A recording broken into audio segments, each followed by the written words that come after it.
Episode 17, Nick. Have you started? Yeah, we're going. Episode 17. Yeah. Still there. How many episodes are actually up live for people to listen to now? 15. 15? Yeah, I think so. People listening to it, Michael? No, not really. No, 6 months, that's the number. Yeah. You had no listeners. We had more than you did. You've had more than I did at the Back time. in the day, yeah. Oh, really? Yeah. Well, his podcasts were early then, though. I was fighting against. I didn't have the tide to go with. I was going against the tide. So, people. Anyway, welcome back, Nick. Yep, thank you. Glad to be here. Yeah. Guest. Gets me out of the house, doesn't it? Yeah, on a Tuesday. Yeah. Tired today, though. Weird today. Been Bank holiday weekend. Bad mood today. Bank holiday weekend. Could do without it. No, to be fair, I seem to be tireder after bank holiday than I do off a normal weekend, even though I haven't done anything. You went to Liverpool. Yeah, it was. Yeah, You went for a drive. saw you in the evening at a party. We went to a barbecue, Michael. Yeah, we did, yeah. But yeah, then didn't do anything Sunday, didn't do anything Monday, really, and woke up today like I'd been out on the piss for 3 Been days. checking the ads, though. Obviously. You know, bit of robust, making sure we're going. Yeah. To be fair, actually, driving over here, it got me in a better mood because I had 2 calls today, which I thought might be negative calls. You know, when you just know, it's one of those calls then. Oh, the ones we spoke about? No, they were good, weren't they? Yeah, and they ended up they were really positive. good. So then I was like, okay, well, with that being the case, I've got nothing negative to think about. Okay, that's good. Which is good, yeah. Which is rare. Yeah. Okay, that's good. The rarity only comes down to a couple of accounts, though, doesn't it? Yeah. Which seem to be... Well, today, Nick, following on from our last episode a few Yeah. weeks ago, we're going to be discussing value. Yeah. And you mentioned something that you want to purchase for Christmas. Well, I think value is something really I think about a lot in life, and I think. Well, about you've got an this example because of this weekend. So why did you go to Liverpool? to get a piece of furniture From where? from Marketplace. Someone was selling it on Marketplace, and the value was there to drive 2.5 hours to Liverpool. It's a 5-hour round trip. If I hadn't gone to the barbecue to meet you, it's a 5-hour round trip to pick up a piece of furniture because you already have another piece that matches it. You can't get it anywhere else, and I could get it cheaper. Alternatively, I could have bought it for its real price, but I wasn't going to go and do that. But it's expensive, isn't it? Yeah. So I got it for a lot cheaper, and it's in immaculate condition. What was it? A TV unit. That nice matches your sideboard. Sideboard? Yeah. How much was it? 50 quid? 50 quid. Thank you, Michael. Cheers, Michael. That's tech over there. Fucking hell. But no, Telly's paying attention. So the value, we've had lots of, I think the value, and this is why it comes back to advertising and marketing, and I think about it when I'm writing copy for clients' ads and things like that, is because you've got to get someone to see the value in a product. Now, there's things that you'll buy, and there's things that I'll buy that will both think, what a waste of money of each other. But someone sees the value in something. And everything that I buy, to be fair, and I think you're the same actually, because I think some people could say, look at us and go, or if they knew us well enough, they go, oh, they don't buy anything, they do anything. But then we'll buy something that's quite expensive that other people are like, what? Why have you bought that? But it's the value in it, isn't it? Yeah. Like your Yeah. watch. Yeah, so yeah, we got onto this the other week because of a watch. So I do a lot of running, as you well know. The 4 people listen to this know that I run a lot. Michael, you'll know. And I need a watch. Yeah. I know it sounds like you do a lot of CrossFit, a lot of weight training stuff. But for running, watch is imperative. It's key for a bit of data, not just, where you go and all that stuff and measurements in terms of distance, speed, but what my thresholds are, what my heart rate's doing, and it needs to be accurate. So the best people on the market are Garmin. Yeah. Even though there's new people coming to market. And it might not have the cool name, because I think it's kind of cool. It's kind of now. 10 years ago it wasn't Garmin though, was it? Or 5 years ago? Or it was a bit underground, was it? It was a bit of a data thing. I think so. I think Garmin's always been there. It's always But been. your Apple Watches came in, didn't they? Yeah, but Okay, so Apple Watches, and this is no disrespect, Apple Watches are brilliant for day to day if you want to charge it every day. And there's certain metrics. There is some cool stuff. Well, I use mine. Fine. So mine is set to my own settings of I want to do this much activity, blah, blah, blah.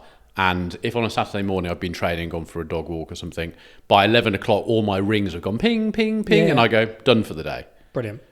But I've looked at your thing before, and the watch you've got, which I think is like, it's an 800 quid Yeah. watch, isn't it? And I've thought, will I get the value out of it? Yeah.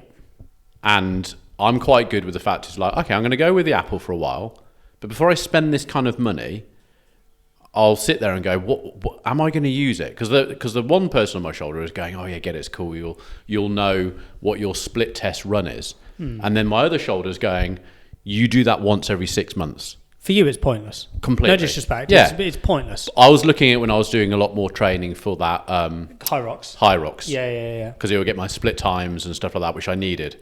Now, if I did the training for that again, I would probably look at getting one, but I would then wait 3 months into my training to know that I'm training properly and I deserve it. Yeah. You needed it, but you upgraded that from another one. Yeah, so I had a guy. So when I was training for my Ironman, I bought a Forerunner. Google that, Michael. Forerunner 935. That's also Garmin, yeah? Yeah. There you go. So that's like 300 quid. See that one there? Yeah. Now, did you do that because you were like, I'm not going to spend... Actually, do you know what? It's the Forerunner. You see the one with that one. The luminescent. Yeah, that one. Click on that one. So that's the one I had before, yeah? So how much is that now? What's that? Say 300 quid, yeah. So it's a little bit more expensive a few years ago. So let's say I spent £300 on that, okay? I got 3 years out of that, and I would train 5 times a week.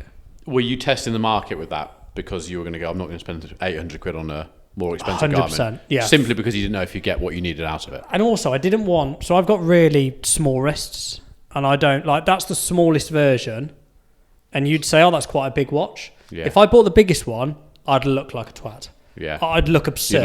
You'd be wearing like a PC It'd look on ridiculous. That's the smallest version. I can't get any smaller than that size, and it still looks big. your arm.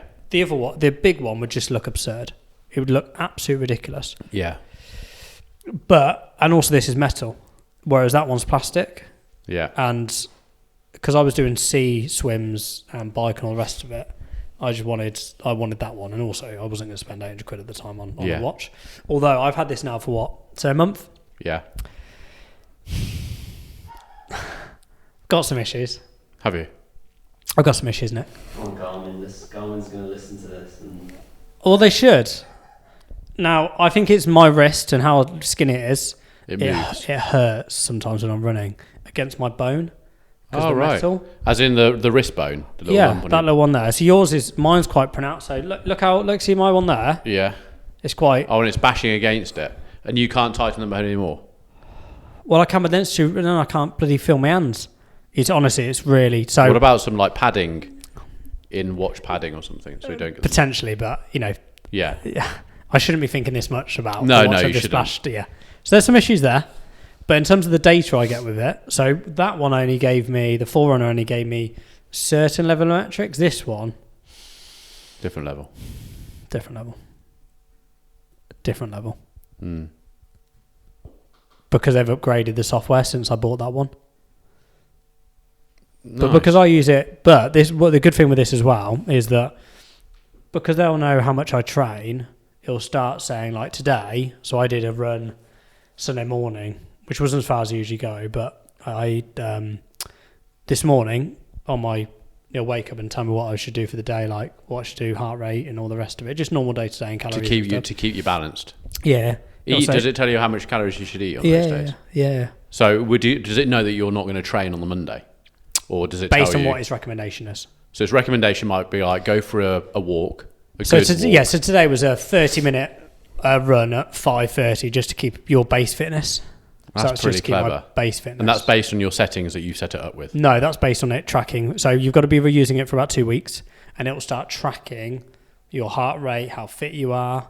So even if you're not running and I'm doing functional training, that will still work for it, wouldn't it? Yeah, but I don't know the level of sophistication. But there might be a watch on Garmin that is specialist for. I think that this would sort do it. I just because I don't use it for that, I wouldn't know. But yeah, absolutely. It's clever stuff. But going back to advertising, how this relates to advertising is the fact that I think someone who's not doing ads properly just throws an ad out there or does some marketing talking about themselves and why they're great. So, do you know what I mean? Yeah, so, well, if you look at this watch, so Garmin could quite happily go, we're Garmin, we're Garmin, we're Garmin.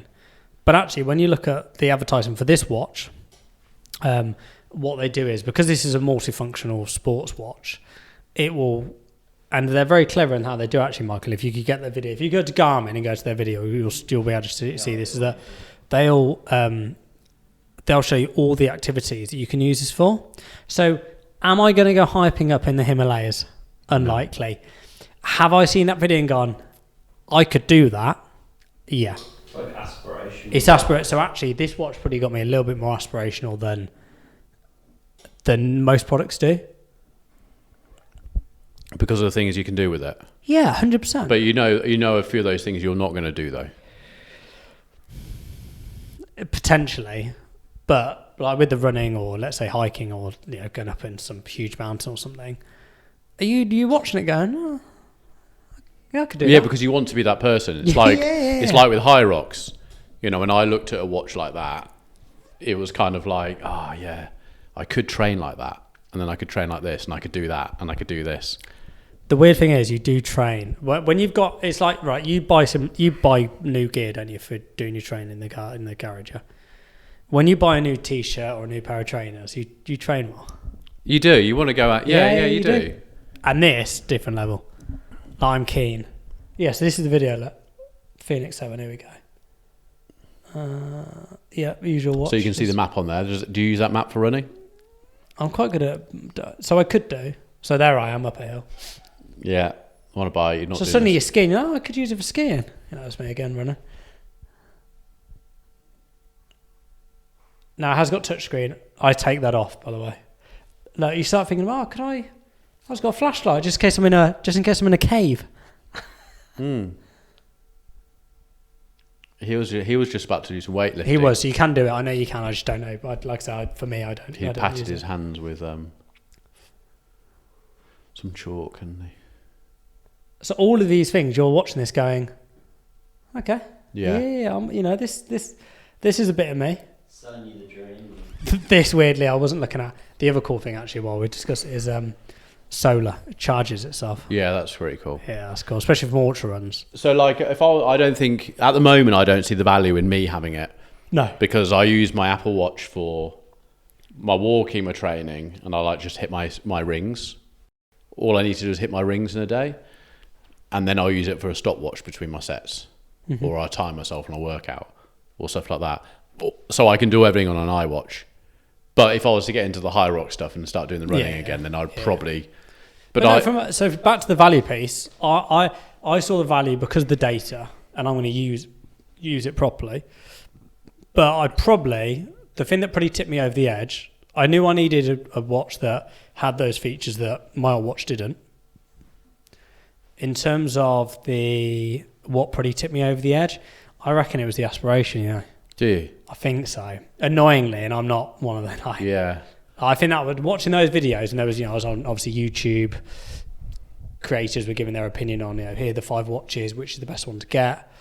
All of them said this is by far the best, but obviously there's a price tag to it. It's not as it's not as cheap as some of the other. But I reckon as I'm watching that now and thinking back on my sort of process at the time of buying it, I reckon that aspiration probably just was the bit that got me over the line.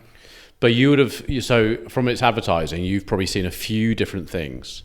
So in a way, they've probably had a bit of an Omni-8 going on, haven't they? Where there's different things you look into. So you've got the benefits, you might have a bit of an offer, you've got some aspirational, you've got some testimonials. Do you know what's weird, actually? I didn't get hit with any social ads. Didn't you? None. Even after looking at it? Maybe they're not even running any social ads. None at all. Didn't get hit with any. I suppose maybe it's a bit more like specialised, isn't it? Because that sort of watch is more for serious people. You should be retargeting on this, really. Oh, if we go on to my pans, Can't get away from them. which we will go on to. But I did a lot of research on this, so I pretty watched. Yeah, you should have been You should have been targeted. Oh, I should have, Nick. I reckon That's embarrassing. That I you did. shouldn't. Do you know what? Actually, as I think about it now, I did get hit between YouTube videos, so I got hit with a lot of Garmin products then. But I reckon I watched probably 8 hours of YouTubers and content researching. creators. Yeah. Yeah. So this is fucking loser. So this is it. This is researching a high ticket product. So one of the calls this morning we had was with a drone company, and we have the entry level, which is like some of the courses you take to be a drone pilot. Yeah. 300, 250 or something like that, 259. And then you've got some of the cheaper drones. I think they start at around 700, and they were classed cheap as going up to about 3,000. But they are in the end, their enterprise level is going to £60,000 for a drone. Okay, 60,000. So, but if you were in the market for a drone, so let's say there was you and I wanted a drone for this podcast. Yeah, but yeah, people do for YouTube. Yeah. You would, I would be on YouTube searching. Yeah. That product. Yeah. And asking for reviews. But we're the entry level.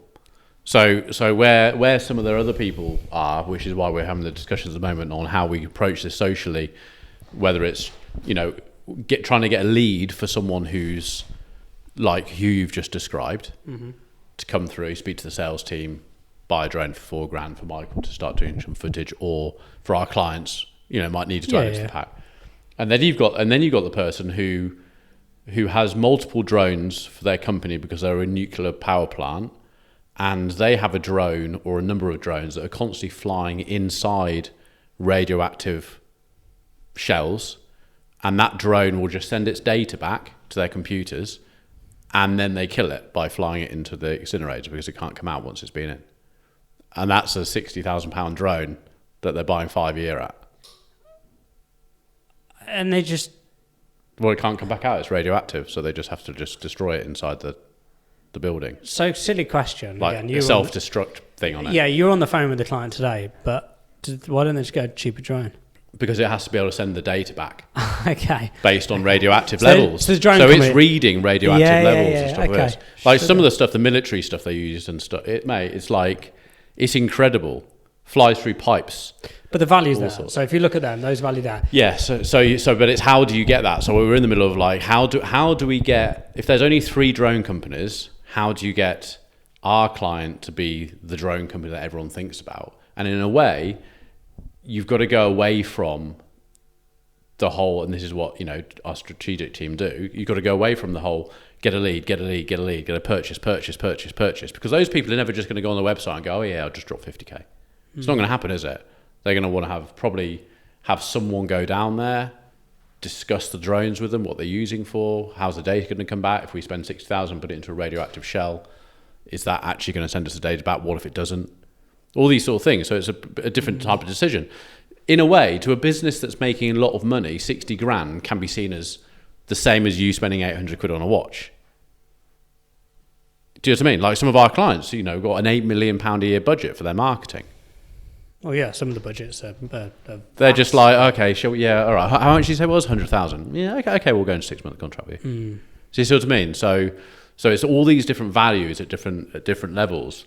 But I think what most people in advertising do is to just, well, not most, that's completely unfair. Crap people just talk about themselves and they don't explain any of the benefits. They don't, but even more than the benefit, it's like you were sold that Garmin watch because of something aspirational. Now you've done 8 hours of research, but something took you over the line. Yeah. So when we're doing our ads for people, and we look at that Omni 7, or Omni 8, whatever, which is a number of, we look at the benefits, we look at what's in it for them, we look at an offer, we look at something, we look at testimonials, different areas of things that we're going to look for, and we try and make sure that person sees all this all the time, because it could be one that just tips them over. They might have just been thinking, you may have just been going, all I need to hear is Joe Blogg say, I bought this because I do 20 kilometer runs every 3 days, and if I didn't have this I wouldn't know this. You'll go, that's me, and tips you over the line, doesn't it? Yeah. But if they were just going for let's just sell, the chances are you might not have.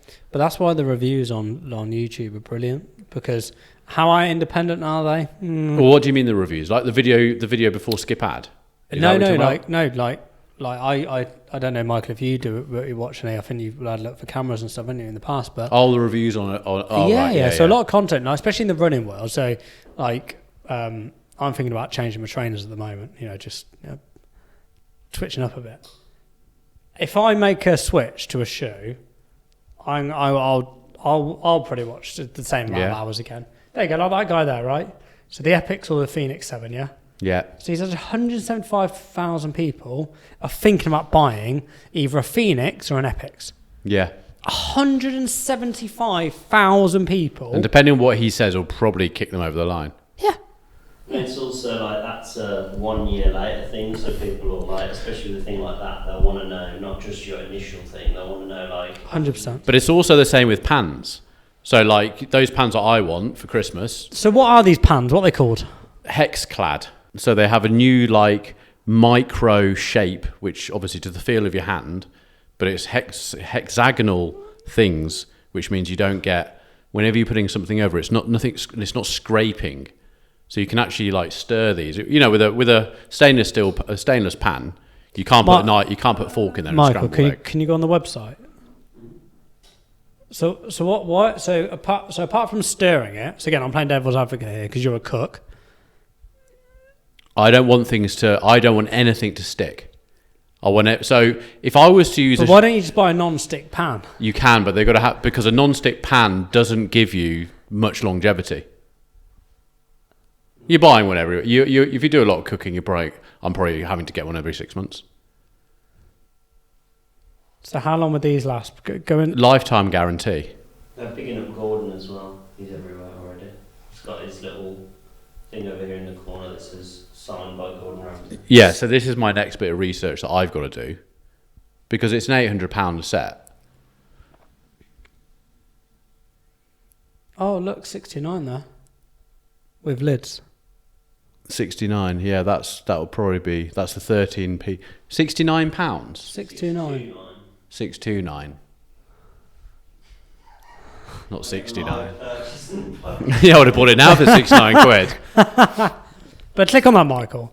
So me then saying to you, get a non-stick pan, and you said I'd have to buy one every 6 months. Where's the value? So why is the value in that for you? So it's not just that. It's the fact that I don't have to be so careful with what I stir it with. If I dishwasher my pots and pans, which I do, if I can't, not all the time, but a lot of the time I can't be bothered, so I want to stick with the dishwasher, that starts taking it off. I've noticed that. I think I said to you last time. So these ones won't. These won't, according to them, it won't come off. You can dishwash it. You can stir it with metal objects, a metal whisk. It won't take it all off. It's also the depth of the heat. So like if you go and buy a rubbish pan and I cook on gas, you're burning your food because it's heated up the pan too quickly and it doesn't keep it it doesn't keep at the right temperature. It'll bend. So unless it's a big thick base, it's going to bend. Do you know what? I bent one of my saucepans. I was cooking like 6 months ago pasta for Quinn, and as it was still hot, fell on the floor. It's bent. Yeah, but the lid doesn't go on it.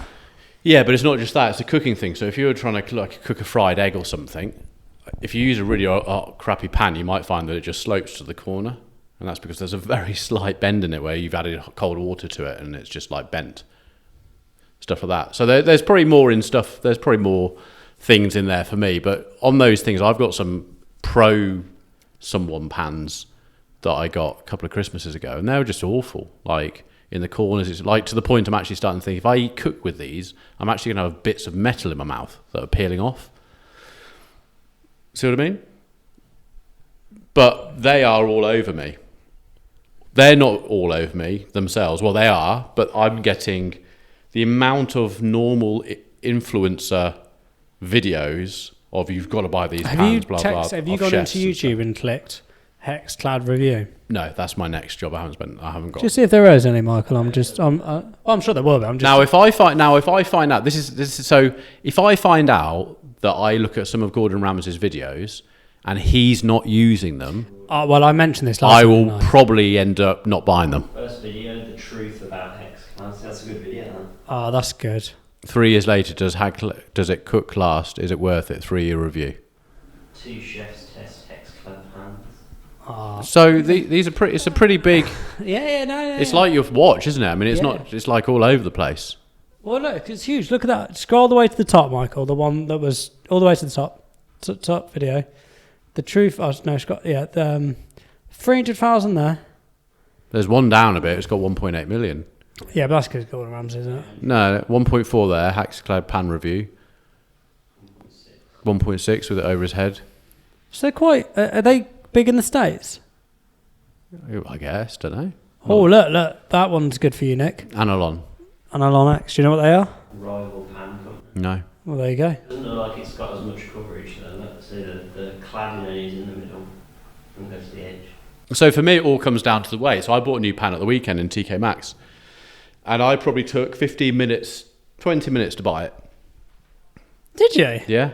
How it feels. Is it big enough? Is it deep enough? If I'm going to toss like I would do with a wok. What do you mean how it feels? If I'm cooking with it, moving it around, am I feeling like it's the ratio of the pan's right? No, you don't. Yeah. No, you don't. I cook The loads. island at TK Maxx like that. Yeah, not pretty much if it's too heavy. And I picked up one pan which I just felt that's really heavy, like the pan's heavy. You need to, No, as in like, so I didn't get it. I got put back. So you know when you go for like to test a shoe and like you see kids like running around, your mum's like, "Oh, go on, agree on that." Yeah. That's Nick and TK Maxx. Yeah. Passes an egg. Yeah. So since I've been getting the ads for this, I've also seen, which I'm not going to get. I would have if it was cheaper, but I knew this type of cool electric. No, not electric. Peppercorn. Pepper grinder. Like the electric ones. No, it's not electric. I thought pepper grinder, but you can change the coarseness of this pepper grinder for different things you're doing. That was 200 quid. I don't see the value in that. It's cool though, but £200. Yeah, see, I don't see the value in that. No. That's, Simply because no matter what I'm doing, I'm never have a problem. I don't have a problem with changing the coarseness of. I suppose My somebody pepper. else who was like a chef might find value in that, I suppose, isn't it? Yeah, but I think there's a bit of a gimmick there. I've not seen. I can see it with a pan. If I've got a lifetime guarantee and I can see one of those peeling or something happens to it, and I just literally pick up the receipt and say it's happened, they send me a new one through, and in 20 years' time I've still not bought anything new, then there's a bit of knives. I was testing out. These are not things I'm buying at the moment. Trust me. But in time, I was testing out a £300 knife, and I was like, "This is nice, Japanese knife that will." I was about to say there's. She was like, "You will probably never buy another knife of this size as long as you look after it. It doesn't need a Japanese knife. So you know how you got the knife sharpeners. Doesn't need sharpening. Well, you do, but you have to use a different type of sharpener because the way they cut it. It was made up of 250 pieces of metal, all joined together to make one knife. Amazing, absolutely amazing. And she said, I think she was like, I would be able to use it 1,500 times before I needed to sharpen it. You know, you got a chicken breast and you get the little crappy white bloody bits on the corner sometimes. Like, if I have to actually put anything that I class as any effort into cutting that off, I'm thinking about the equipment I'm using. I basically want to pick that up and just like a samurai sword, just go, shing, and it's off. And I go to some people's houses and like some of our friends will be like, "Oh, come round," and I'm always like, could you cook? I did some tuna burgers. I make a cracking tuna burger. So these tuna burgers, and I cooked at theirs before or used their stuff before. I prepped it at mine because I knew when I got there, I'd go into. Whose was this? Michael and Rochelle. I didn't know how good their knives would be. You try and cut some fresh tuna steaks up and make it into mince with a bad knife. No good. You're going to be there for quite a long time. Okay. But there's my value, isn't it? Oh, So this is what I mean. So when you're coming down to advertising, all you need to do is, I saw this actually.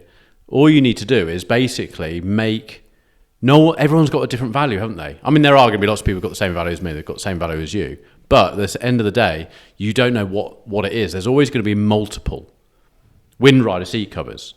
There's going to be people who have a really hot seat because they live in Arizona on their motorbike, and it's 47 degrees most of the time. But people value different things. So, like, you with the knife, time.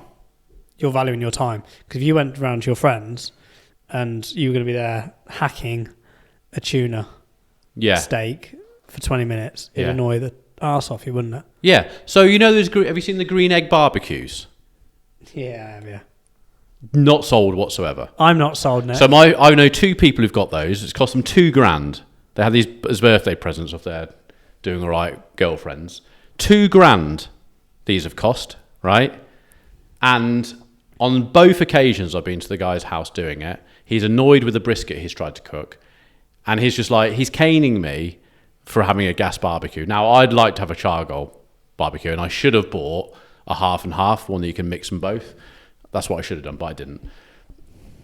But I've sat at his house. We've waited an hour and a half for that thing to get to the right temperature. An hour and a half. I'm not sold for $2,000. No, I'm not sold on those eggs. But I'll tell you what I am sold on. I got a barbecue that Jess got me for my birthday or Christmas last year. Birthday, I can't remember which one. And we got it because Philippe made one. Philippe Philop. Yeah. He made one out of a... Flip-flop. We can't go into much grief because the kids watch this podcast. Oh, do they? Yeah. They love Barbie Girl, by the way. Like, hysterical. Out of a tumble dryer. Yeah. Thing. You know what they're called? The bin.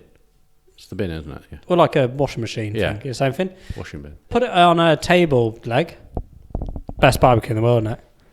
Jess bought one off Etsy. You found them on there, 50 quid. Oh, really? Nick, best barbecue I've ever had. You put coals in it? Yep. Because it's got so many holes, loads of air gets in. Nick, best barbecue I've ever had. And what? And it's got a grill on top? Oh, no, I just put like a thing on the top. So Nick, what did you buy? Has someone made this? yeah, someone makes them, yeah. Nick, best And thing. you bought it for 50 quid? There you go. There. Best thing I've ever bought, Nick. That's Nick? cool. Best thing ever bought. So you just throw your coal bag at the bottom, light it. So,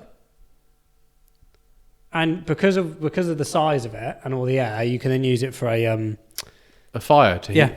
Nick, incredible. An outdoor fireplace, fire pit. For 50 quid, amazing. Drum, there you go. Like a a drum. Yeah. How cool is that? Very cool. Now that's value right there. Fire drums. So they're not made for the barbecue. No, they come out of a washing machine. Yeah, no. But when you said you put a grill on the top, do you buy them for barbecues? Are they doing it, or are they fire pits? I don't know. I just bought it. And you've just put a thing over the top. Yeah. Best barbecue I've had. Yeah, that's cool. Well, no, although I'd prefer gas, but yeah. But this is the thing. So I think it's, whoever's listening to this, or our listeners, you've got to think about these sort of things, haven't you, with your marketing? Write down all the different things that you think someone, because I think when you've got your own product, you're just like, everyone's going to buy it because of this. I think there's so many different reasons why someone buys something. There's so many different reasons why our adverts for the ads clinic. Okay, from the people that I have, or my clients now and past clients, there are so many different things that they've wanted to become a member of my ads clinic for. If I was just to do one advert when we start doing our advertising, if I did one advert saying, "Do you have a problem with Ads Manager?" Not enough people would click it. No. So you need to list all these things down. Well, list the questions that we speak about a lot. It doesn't have to be a video. It doesn't have to be a video. I learned today that with Windriders, in the last nearly a year that we've been working, or not that, about 8 months, the videos still haven't done as well as just the normal statics. No, but that's in terms of conversion. But no, if we go back to the questions, if you were to, we mentioned this a lot, don't we? Write down all the questions that your sales team or your receptionist or whoever answers the phone get asked every day. Attribute that to what the value is. There's your content. Like, it's that simple. But value isn't just one. It might not be a time thing. It might not be money. Again, it's when we're selling to business owners, like the ads clinic and stuff, it's around if GC says it, doesn't it? About your kids, family, and all that stuff. It's like, right, where does that value? Yeah. How far back can you find? Yeah. Or where does that value go? What's the next thing that you're thinking about and you're trying to be sold on? Running shoes at the minute. You're off your ones that we wear. What are they called? Ons. Yeah. They're just so expensive. They're so expensive. I don't really. But know aren't decent running shoes all expensive, like Hoka's? They are. This is the thing, Nick. You're looking at 130 go, aren't you? Yeah. Hoka? No. Saucony is Saucony. like really. They're like the Brooks. Yeah. Saucony are the ones. It's either Saucony, but they're all expensive. Yeah. The problem is because I run so much. Do they actually wear out? Do they? Yeah. I've never ever run enough to know that a pair of trainers. My are blue running ones out. I wear for road running. I can tell now they've had it. Really? I've already done. Oh yeah. So how many miles do you get out? I think they say you can get about 500 miles. Bear in mind, I do what, 70 a week? Doesn't last very long, does it? No, it doesn't. No. You can get away with it with trail shoes. You can get away with it, but road running you can't. So they actually start hardening You can just you in like. the spring. They're not. The annoying thing with Ons actually is they're not as nice. When I put yours on the other week, and I was like, God, they weren't like when I first. They were brand new, weren't they? When I first got them, they were fucking incredible. They're definitely not as good as they were, but by the by, they're still very, very good. But yeah, no, they don't last long. Like when you're doing some serious running, it's a lot, which is a pain. But yeah, running shoes really the one. What else am I wanting to buy at the minute? Mine's the Gosney pizza oven, but that's it's 1,500 quid, 1,700 quid. So it's gonna be a long time before that thing hits me. But then I've done the value proposition without even knowing when I'm going to buy it. I've even done the tests without the money to actually go and spend on it, because I've gone there and I've thought, they advertise, you can you can do anything in it. I could do a roast in that. Yeah, but you're not going to do a roast. This is the point. No, this is the point. Nick, you're in not this country, I had this with Sonia the other day, right? Sonia again. Sonia is a member of our team, and we were talking about our gardens, and she's got a quote off someone I know to do some stuff, and what she wants ultimately is to have an outdoor kitchen. And I said, Sonia, there's your dream. I had that dream, and I've gone into my value world. Of an outdoor kitchen. I think it is an absolute waste of money to have an outdoor kitchen in this country. Danny's got one. I just don't think. I think Danny, for instance, has probably spent 7 grand on getting this thing completely kitted out.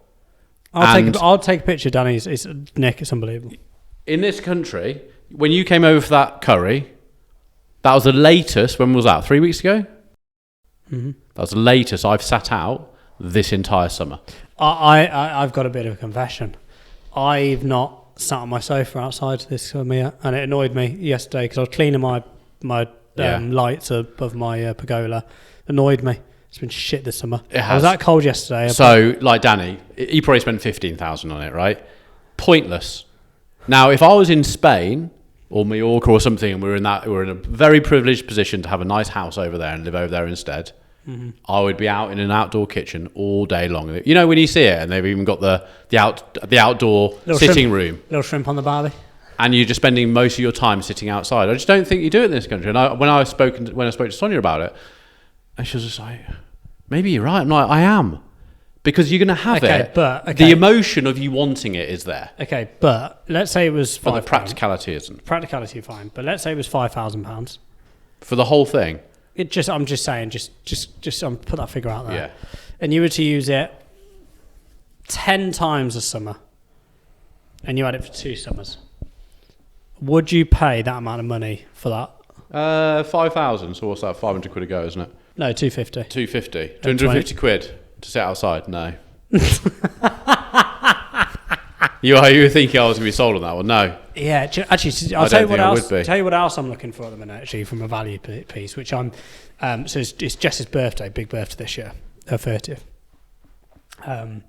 And her birthday's on Christmas Eve. Pain in the ass. Shittest on her birthday. But I'm thinking about getting a house in the Scottish Highlands with a family and stuff. Nice. Which would be cool, wouldn't it? Yeah. By Glen and stuff. Yeah. Spending Christmas there and a birthday. Yeah. For like, How much does this come out at? Well, actually, do you know what? Some of them aren't. So like for 12 people, 7-room bedroom, you'd think some of the ones you see like 20 grand for a week. But some are like 2 grand because they're that high up. No one's going to go there. Yeah. So that's what I'm looking at the minute. Yeah, that's cool. But so for that. But you're paying for the whole thing though, aren't you? So like if it was her birthday and you were with friends and everyone's chipping in, that's where things are great. Yeah, like when I went to Norway. I Norway. looked at a yacht the other day. I did. No, Mallorca, right? If you're out with friends, unfortunately, I don't know. Just as an FYI, we're skint. I just want to make that really clear. We may look at these things, Michael. They don't happen. This is inspiration. This is inspiration now. But a little trip in Mallorca, just right? want to make that clear. Little trip in Mallorca. Let's say there's 4 couples. For a whole day, from 9 a.m. until 9 o'clock at night, lunch, drinks included, you're taken to a beach bar, the whole thing. Are you staying on the yacht as well? No, just for the day. So you're doing the whole thing, a bit of jet ski off the back, all that sort of stuff. It can cost you get a really, not like Panos' one today, but you get a cool one that looked like you are the boy for about 2 grand. Split between 8 people, 10 people. They actually say 14 people that can sit. Then you're having a bit of millionaire's fun, and it's cost you 200 quid a day, isn't it? Yes, 200 quid a day. But if you were to think how much a meal's going to cost out, yeah, and drinks all day, yeah, are you going to be around 200 quid? Yeah. No, you are. No, I'm. Yeah. I'm or you go to a beach. You know these beach things that we were going to do for your. You know, people do it, don't they? Nikki Beach, all that sort of stuff. Yeah, I've done it. Yeah. But you're going to spend loads more money than that. People spend the 2,000 when just I was on in the 3 Ibiza seats. for what do you call it, stag do. God knows what we went through that day. It was ridiculous. So you do a yacht for the day. Yeah. Comes out cheaper probably. Got the champagne on it. You got 2 girls on it working for you. Got a skipper taking you around to different beaches you want to go. Everyone thinks from the mainland. Everyone thinks you're the absolute lad. So this is what I've got to deal with. Michael. So that's on the thing. And one day I'll be just taking the whole thing myself for the whole week and just live it up. But yeah, that's what I'm thinking about, Valley. That house. But it's there's a lot of boxes I've got to tick there. I've got to see a lot of value in that place. Yeah. So it's not just like enjoy spending the whole time with your family as well. It'd be right. All the kids will be there. Yeah, that's the worst bit for me. It's trying to make sure that they can. Most of them only allow 1 dog. Ah. I think we know that. It's preferential treatment there. Straight in the kennels, you lot. Roots, come on, lad. Yeah. Yeah. No, it'd be good. So you go value, Nick. So you just got to think about it. We have just given you a prime example of how we are sold to, and the things we look for. So if you are high ticket, and what would you say a high ticket is? For us, high ticket is like if I'm spending 100 quid. I was going to say anything over 100 quid, I've got to seriously think about it. Okay, let me ask you another question. How much before you have to think about it? Yeah, I was going to say once it's like beyond like 50. Okay. I feel like you then like. How much? Okay, so 50 quid, which is I'm pretty around the same to be fair. What about to research something? To actually go away and research. Oh, I research like everything, like even if it's like stuff around 50 quid, just because that's my sort of. No, yeah. Like doing that. I'm unless it's an impulse buy. See, designer stuff can be good. Like if I use Caroline, my girlfriend, she's got a couple of like everyday bags that she likes wearing, the bags that just go around the shoulder, and they're a clutch bag. Women listening to this would go a clutch bag. Now she's got like a Gucci one, a Yves Saint Laurent one, and now I'm not into these sort of things. Now her Yves Saint Laurent one was £2,000. Okay, for this clutch bag that goes around her waist. Now, I reckon since we've been going out nearly 3 years, I reckon she uses that bag 3 or 4 times a week. And she told me that she's probably had it for 5 years now, and she uses it 3 or 4 times a week. Let's say it's worked off 3. It's not costing you a lot of money every time you wear it, is it? When you've got that kind of longevity in it. I'll be honest, that's quite a hefty purchase. Yeah, but that's what women are into, isn't it? No, I totally get it. It's just, but it's a lot of dough, isn't it? Yeah. Like, it's a lot of dough. See, if I had that, like I've got a nice watch at home that Jess bought me. I've probably wore it like 3 times, 4 Really? times. So with me with my watches, if I'm going out or I'm wearing my normal stuff like this, I'm not wearing one today, I'll put on my nice watch. If I'm at home or training and stuff, I wear a training watch. And I'll just split between the two. Yeah, so I never wear It's like I saw some nice Apple Watch leather ones. Yeah, that have a nice clasp on it. They were really nice. They were like 70 quid. You watch that have no battery on, but they look great. And I was like, oh, I like that. And then Karen was like, yeah, but you would never wear it with a nice strap because you only wear that to train and then you put your nice watch on. I'm like, there, perfect. Don't need it. No, that's fair. Yeah, I've only worn mine like 3 times, 4 times. Weddings, maybe an event. Just don't wear it. Looks nice in the box. Yeah, but yeah, it's good to it. If you are going to spend some money on it, it's like people say with watches, when people are spending thousands on watches, and they'll always say, even the guys that you'll do your research on, they'll say, you've still got to wear it. Like, otherwise you're just putting it in a box. Like, get wear out of it. Yeah, it's pointless, isn't it? So yeah, that wraps this one up, doesn't it? It does. Value. That's it. I'll see you in the next one. We will. Episode 19. I've got 18 here. Yeah, we'll see on the next one. See you on the I always say the next one on mine. I don't even say episode I'm on now. And then it doesn't matter. Yeah, but you've got a massive podcast there. Huge. Yeah, see you on 18. Bye. Bye-bye.